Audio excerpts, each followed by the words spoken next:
Today I'm going to be listening to a cello concerto by Austrian composer Jörg Friedrich Haas. It was written in 2004 and it's about 29 minutes long. The instrumentation is 4-4-4-4, so quadruple winds, 6-4-4-1 for the brass, timpani, 3 percussionists, and strings. The strings are 12-12-10-8-6 recommended. There are 2 flutes on piccolo, 4th oboes on English horn. It looks like the 4th clarinet is on bass and the 3rd clarinet is on E flat, and then the 4th bassoon is on contra.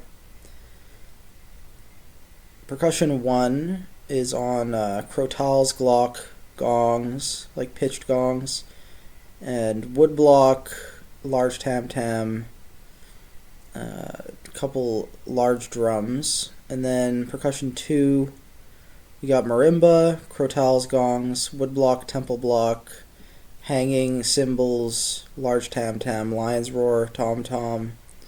Percussion 3, the only pitched instruments are some pitched gongs, temple block, hanging cymbals, tam-tam, and then a couple drums. And Haas lists the pitches for the crotals and gongs nicely. So here is percussion 1, if you're interested. Percussion 2. And percussion 3. The score is actually fewer pages than the Barry Sachs concerto of his we looked at the other day, but the piece is longer, and I think that's because there's a pretty sizable cello cadenza in this, whereas the Barry Sachs concerto had no cadenza at all for the player. Yeah, there's at least one cello cadenza on page 14 here,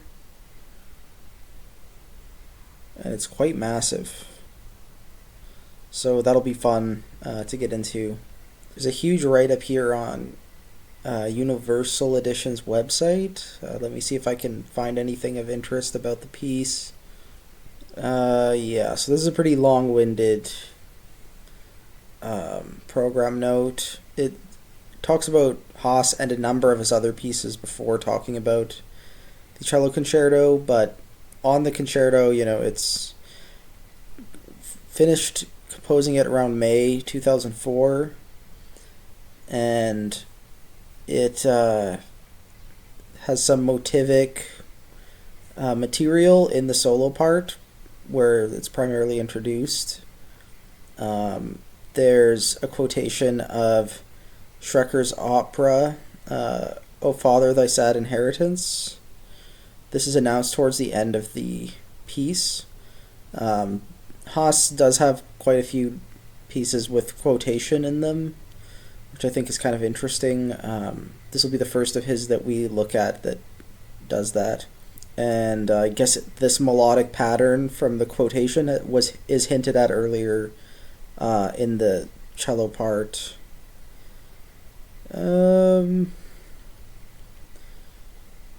writer goes on to talk about rhythmic grids, which they were talking about earlier. I guess this is sort of like Grise would talk about, like striated rhythm versus like continuous rhythm, and this is sort of like a continuation of that. Like these sort of ways that spectral composers discuss musical parameters. I find this write-up to be incredibly bloated and very kind of pedestrian. It doesn't actually say much of anything. So, I mean, it might be nice in a concert booklet or something, but I'm not getting much out of it. Yeah, that's about all I have to say. I'll let you know my opinions on the piece after I listen to it today. It should be good. I'm excited. I don't think I've ever listened to this one before, although I've had the score for many years now. And If you'd like to learn more about Haas's music, this is our third episode. The other two episodes are listed below. They're on two other orchestra pieces of his, Hyperion and the Barry Sax Concerto, respectively. Okay, so this definitely scratches your concerto itch. It's got lots of different uses of the soloist. Pretty conventional cello playing throughout, especially compared to the last piece we looked at for cello and orchestra. It's very, you can very clearly hear the difference between the soloist and the ensemble. For example, it opens with a minute of full orchestra playing, and then the next 5 or 6 minutes are just solo cello. I like the introduction of the cellist playing a low C, and then you get all this C harmonic series stuff at around 3/4 of the way into the piece.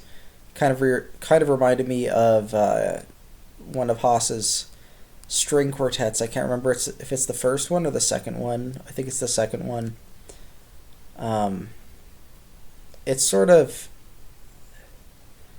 kind of interesting because he clearly wants to write a lot of loud, full orchestra music in this piece, but because it's a cello concerto, he's very limited in what he can do. So he finds a few workarounds. It's sort of just one of the challenges of a cello concerto. It's hard to make a really big sounding cello concerto. It's not a loud instrument, and in that way, I think it might have fallen into some of the sort of pitfalls and tropes that cello concerti fall into. I don't know. There was a moment while I was listening to it where I was thinking, okay, we're 10 minutes into the piece, and we had the cellist introduce a bunch of ascending lines, and now I'm listening to the orchestra playing descending lines for 3 minutes. It's charming in a way, but it's also very simple in a way that, if you're not in the right mood, could be kind of annoying, I think. But obviously his the textures that he's able to write and the sort of polyphonic writing is very sophisticated. I mean, that's something that Haas has always excelled at, and he's right up there with George Ligeti in his micropolyphonic writing, you could say. So, yeah, if you like Haas, I would give this a listen. It's exactly what you would expect. I think we're going to move on to some choir and orchestra pieces. The first one is Fama by Bea Führer. So that'll be in a couple days from now.